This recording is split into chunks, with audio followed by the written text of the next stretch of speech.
13-Week Theater is supported by Patreon. Subscribers get exclusive early access, and by the financial support of viewers like you. Thank you.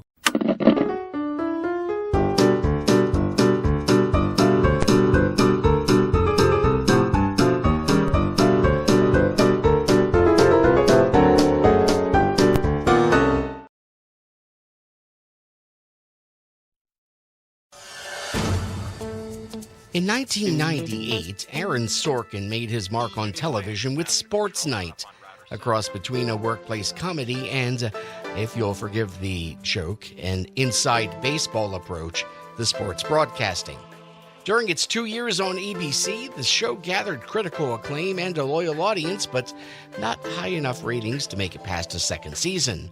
But by that time, Sorkin himself had already moved on, creating The West Wing for NBC, which did get high enough ratings. Sorkin's troubles with NBC started during The West Wing's second season, when he was arrested for possession of illegal drugs and went into therapy. By the end of the fourth season, Sorkin, the network, and executive producer John Wells had reached the breaking point, and Sorkin left to pursue his next project. In it, Sorkin revisited the idea he'd had for Sports Night, using behind the scenes of a TV show as the setting for a workplace comedy, but with several major tweaks this time. First off, the new show would be a 45-minute dramedy in the mold of The West Wing, instead of a sitcom, using backstage drama as the source for the show's comedy. And of course, when you think of television and backstage drama, it all boils down to 7 words. Live from New York, it's Saturday night. Still visibly pissed at NBC for being forced out of The West Wing, Sorkin wrote a pilot about a thinly veiled version of SNL, where the show's creator is feeling slighted by increasing network interference in his creation. Gee, I wonder where he got the idea for that. But instead of walking away like Sorkin did, would go on a tirade live on the air, and then the show would focus on how 2 previously fired staff members get called in to save the show. He called it Studio 7 on the Sunset Strip, but after it was pointed out that Studio 7 was trademarked by a company that made gay BDSM porno videos, he changed it to Studio 60 on the Sunset Strip. Reuniting with longtime collaborator Tommy Schlamme, Sorkin took the script to Warner Brothers, who optioned it and set out to sell it. The pilot script inspired a very spirited bidding war between CBS and NBC for the rights. In the end, NBC won out by offering one of the highest per-episode license fees in TV history to that point. Sorkin's series about just how bad NBC was would indeed hit the air on NBC. Talk about your dramatic foreshadowing. Well, we in the television business know something about the drama. Sorkin created the characters of producer Danny Tripp and writer Matt Albee, creating them with 2 actors he'd worked with in The West Wing in mind, Bradley Whitford and Friends veteran Matthew Perry. Good afternoon. Hey, well, let's start with, tell us what this new show is about. I read a little bit about it online. Tell us what we look forward to Monday night. Well, Bradley's in charge of most of the comedy. And it is what this show is it's a drama. The characters themselves were modeled on the team of Al Franken and Tom Davis, whose controversial attack on an NBC executive led to their firing, the cancellation of Lord Michael's contract, and the departure of the show's entire cast and writing team in 1980. For the show within a show's director, Cal, Sorkin tapped an actual director, Timothy Busfield, who directed a number of episodes of Sports Night, and had been a recurring cast member on The West Wing, along with a number of other successful shows. Actress Amanda Peet signed on as new network programming chief Jordan McDeere, a thinly veiled version of Jamie Tarses, the first woman to run programming for a network, and by sheer coincidence, the executive who greenlit Sports Night. Her boss, Jack Rudolph, a thinly veiled version of Jeff Zucker, the man who forced Sorkin off The West Wing, would be played by Steven Weber. Deadwood's Sarah Paulson was hired as Harriet Hayes, a Studio 60 cast member, evangelical Christian, and Matt Albee's ex-girlfriend. In other words, a thinly veiled version of Sorkin ex Kristen Chenoweth. Boy, if these veils get any thinner, Salome's gonna catch a cold. Never mind, where was I? Oh, yes. Evan Handler and Carlos Jacket were cast as Ricky and Ron, the two head writers who had replaced Matt and Danny when they were fired years before, and now find themselves clashing with the two prodigals. The rest of the Studio 60 show-within-a-show cast were played by The Daily Show's Nate Cordry, comedian D.L. Hughley, Ada Field, Camille Chen, Nate Torrance, and a pre-Big Bang Theory Simon Helberg. Former SNL writer, cast member, and kid in the hall Mark McKinney signed on as a creative consultant to oversee the writing of comedy sketches. And finally, for the pilot, veteran actor Judd Hirsch was cast as Lorne Michaels, Studio 60 creator Wes Mandel.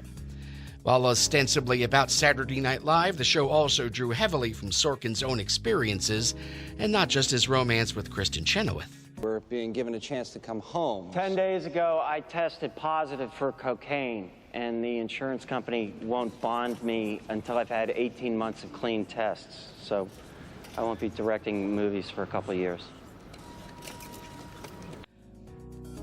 Besides the Hollywood-required sexual tension and romantic entanglements that have to be in every TV drama, it's a law, the overall drama was driven by the personality clashes between Matt and Danny with the existing staff.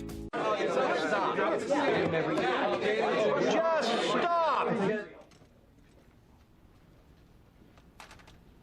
What are you all wearing? I'm not Blackwell or anything, but holy cow, what the hell are you guys wearing? One of the things this show does is decide what's cool, and I've just decided it's no longer cool for grown men to dress as if they're in junior high school. It's a comedy, Matt. Not yet, it's not, and until it is, we're all gonna act professionally. You understand? We're gonna act, dress, talk, write, and behave professionally. You are an adolescent, oversexed whoremonger with the sensitivity of a head of cabbage. And all that will begin in just a few minutes. The need to get 90 minutes of fresh material on the screen each week, and their attempts to turn around a failing program. Studio 60 on the Sunset Strip debuted on NBC on Monday night, September 18th, 2006. As in, Paulazan, Primo Legacy. No, my friends, legacy means the impact one leaves behind. Oh, stop this, Now, stop I've this. asked my vice president... Let's stop it, Tom. Vice President... Can you hear me? Listen, fellas, we're going to stop it. Did we lose the feed? No, we're live. I'd like both of you to clear the stage. I don't want anyone to think that you were part of this. You clear the stage. Go on. Go on, go on. This is not going to be a very good show tonight. And I think you should change the channel. What the Change hell? the channel. When did they put this Go ahead, right now. Does anybody know what the hell's going on? Or Betty, turn off the TV, okay? I told them to hold. No, I know it seems like this is supposed to be funny, but tomorrow you're going to find out that it wasn't, and by that time I'll have been fired. Do it right now. Go ahead. No, I get it. This is not a problem. Get the camera off of him. Put it on what? Cut the boom mic It's then. his show. I take my instructions from him. Struggle between art and commerce. Well, there's always been a struggle between art and commerce. I mean, now I'm telling you, art is getting its ass kicked, and it's making us mean, and it's making us bitchy. It's making us cheap punks. That's not who we are. People are having contests to see how much they can be like Donald Trump. Are you bleeping this out? Caesar. He hasn't said anything you're not allowed to say. He's telling people to change the channel. I don't think you have to worry about anybody changing the channel right now. Get him off, or you don't have a job tomorrow.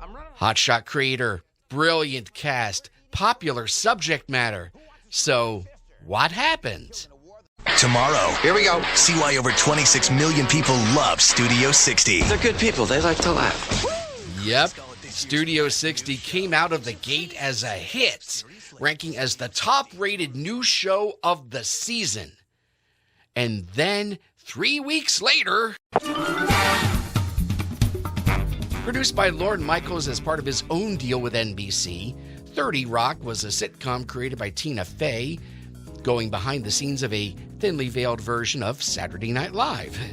Far from being a case of one creator copying another, though, both shows were coincidentally in development at the same time.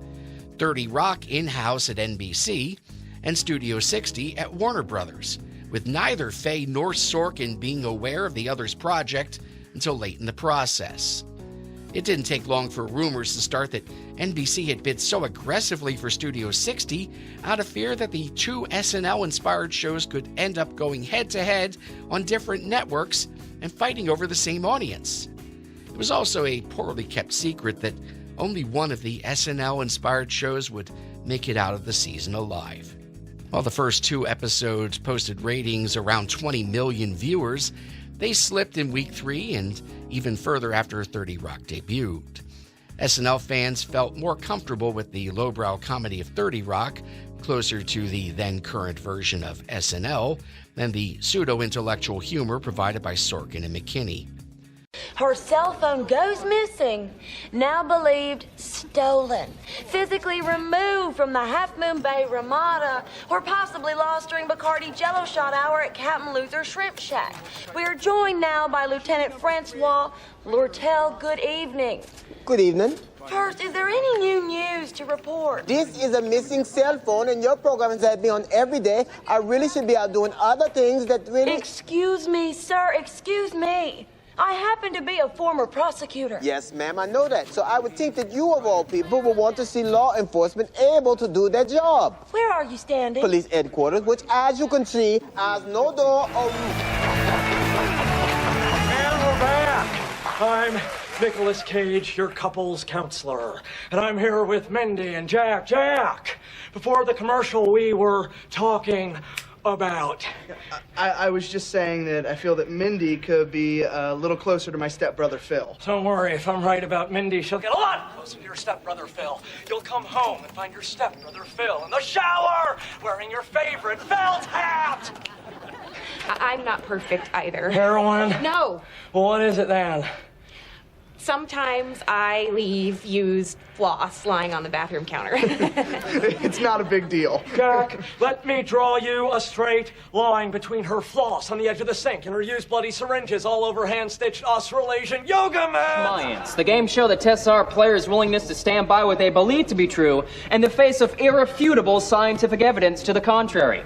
Today's contestants are Shlomo Levi, a member of the ultra-Orthodox Meir Kahane followers, Mufti Muhammad from the Taliban-controlled border region of Afghanistan, Cora Ray Barker, a junior from Liberty Bible College in Lynchburg, Virginia, Tom Cruise, and a witch. Be the very model of a modern network TV show. Each time that we walk into this august and famous studio, we're starting out from scratch after a run of 20 years. And so we hope that you don't mind that our producer was caught doing blow. We hope that you don't mind that their producer was caught doing blow. We hope that you don't mind that their producer was caught doing blow. We hope that you don't mind that their producer was caught doing mounds of blow. I'm a Christian, tried and true, baptized at age 11. So unlike the liberals, gays, and Jews, I'm going straight to heaven. But if you feel you've been cheated and our sordid content lets you down, we'll happily do the favor of an intellectual reach around. We'll happily do the favor of an intellectual reach around. We'll happily do the favor of an intellectual reach around. We'll happily do the favor of $100 hookers reach around. That wasn't the same thing we said.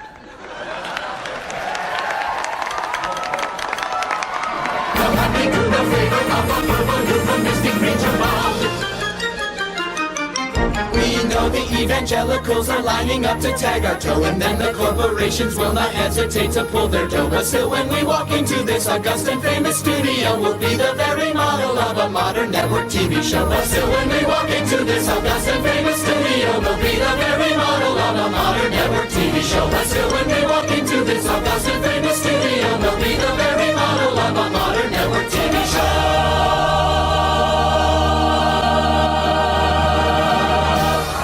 With the drop in ratings, NBC started pushing Warner Brothers to cut the show's budget and make it more affordable.